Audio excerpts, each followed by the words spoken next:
Good afternoon, welcome to Flyboard Inc. Today we're going to be doing a demonstration on how to properly use the flyboard. First thing first is going to be the required gear to use your flyboard, and we're going to start off with the isothermal pants. Now you don't have to have an entire wetsuit. We do recommend just the shorts, but that's up to the user. The next thing being is going to be a Coast Guard approved life jacket. It must be Coast Guard approved, flotation vest, and we recommend some that zip up and also clip for extra support. You can use wakeboard helmets, but whatever helmet you choose to use, it should have something that'll cover your ears. If it doesn't cover your ears, we recommend that you use full ear earplugs.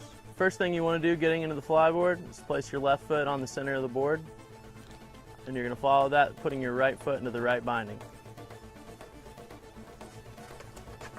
Once your right foot's securely in there, go ahead and place your left foot in the left binding, and then you're going to tighten the straps. Starting with the top strap first, and then you're going to do the bottom pull ties. You're going to want to have your bindings as tight as possible to make sure your feet don't come loose and to prevent any kind of accident or injury that could be caused by the user not having the bindings on properly.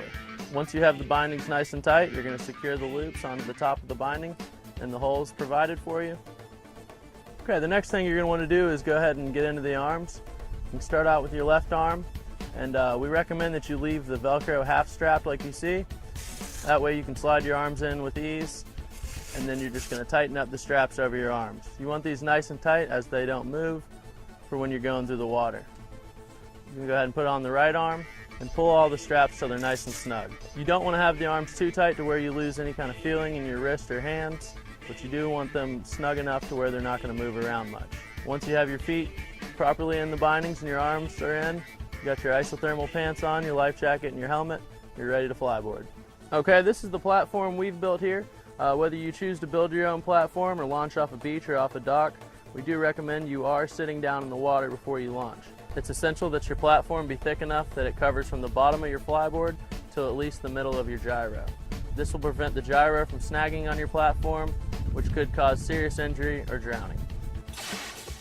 Alright, so once you're all strapped into the flyboard, first thing you're going to do is you're going to go ahead and stand up, and you're going to jump feet first into the water. Now once you're in the water, the operator on the jet ski can go ahead and start the jet ski. You'll feel the hose start to stiffen up, and he's going to be propelled outwards. Now it's very important that he keeps his legs straight, his back arched, and his head out of the water. Once your hose is completely straight and you feel that extra power, you're going to want to keep your legs straight, pull your legs under you, pull your toes up, and that's going to let you come right out of the water, as you see. Now, in controlling yourself out of the water, it's all going to be in your toes. You lightly point your toes forward, you'll move forward. You point your toes up, and you'll proceed upwards. It's essential that you keep your legs straight while flying. The only time you're going to bend your legs is when you're turning. If you want to make a right turn, you'll slightly bend your left knee. If you want to make a left turn, you'll slightly bend your right knee. While you gain your balance on the flyboard, you want to do S-turns. Slowly turning to the left and also slowly turning to the right. This will teach the user how to properly navigate the flyboard.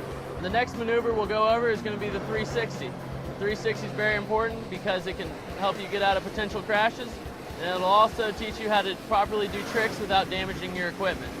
When doing the 360, you want to make sure you're doing a real 360 on top of the gyro, not just doing a 360 loop over the hose.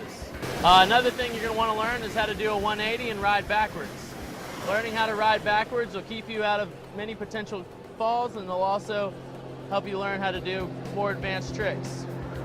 When you're riding backwards, you want to have your toes pulled up, but you want to have all your weight leaning forwards. This is going to properly position your weight on the flyboard and keep you stable and balanced while flying backwards, as you see. Alright, when you first start learning the flyboard, in the very beginning, you don't want to take the user higher than 5 feet. It's very important that the PWC operator never give the flyboard user more than 4,500 RPMs. 4,500 RPMs is enough to get the average sized person up and out of the water.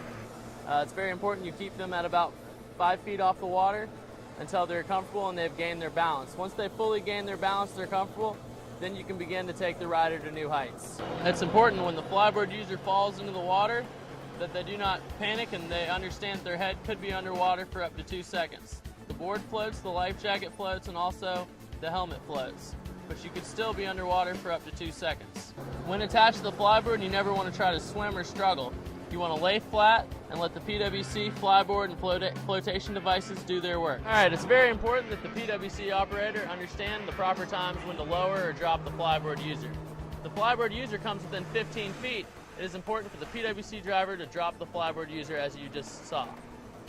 Now, if the flyboard user comes within 6 feet, it's no longer safe for the flyboard user to be dropped.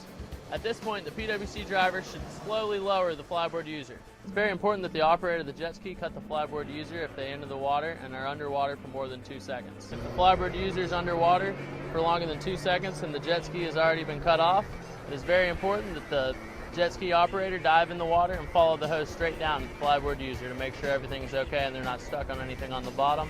It's very important that the flyboard user never directs the jet propulsion at the PWC driver or anyone else in close proximity.